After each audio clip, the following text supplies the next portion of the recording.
It's like water off a duck's back. That, according to The Guardian, is how one young man in the Israeli city of Sderot recently described the mounting international condemnation of Israel's Gaza campaign. And it's a sentiment that Prime Minister Benjamin Netanyahu is keen to promote as more Western nations move to recognize the state of Palestine and as Israel faces arms embargoes from the likes of Japan, Italy, and France, potentially even the United Kingdom. During his United Nations address last month to a mostly empty chamber, Prime Minister Netanyahu tried his best to turn down the temperature. Nah, just kidding. So here's another message to those Western leaders. Israel will not allow you to shove a terrorist state down our throats.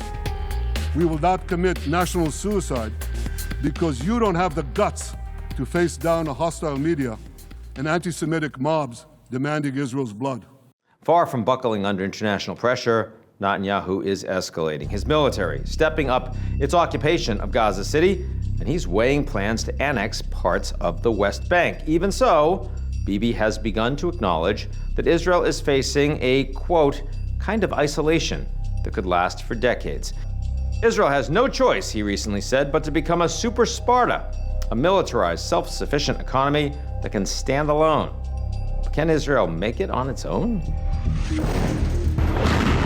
There's growing evidence that the Gaza war, the longest and most expensive in Israel's history, is taking a real economic toll. In 2024, Israel's economy grew by just 1%, its weakest performance in decades, not counting the pandemic years.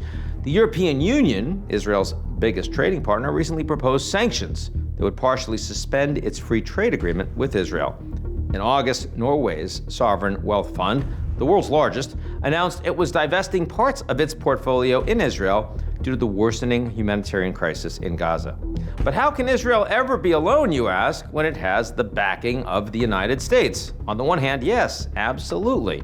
On the other hand, Israel is no longer the only American ally in the Middle East. President Trump has made it a priority to cultivate much closer ties with Gulf states like Saudi Arabia and Qatar.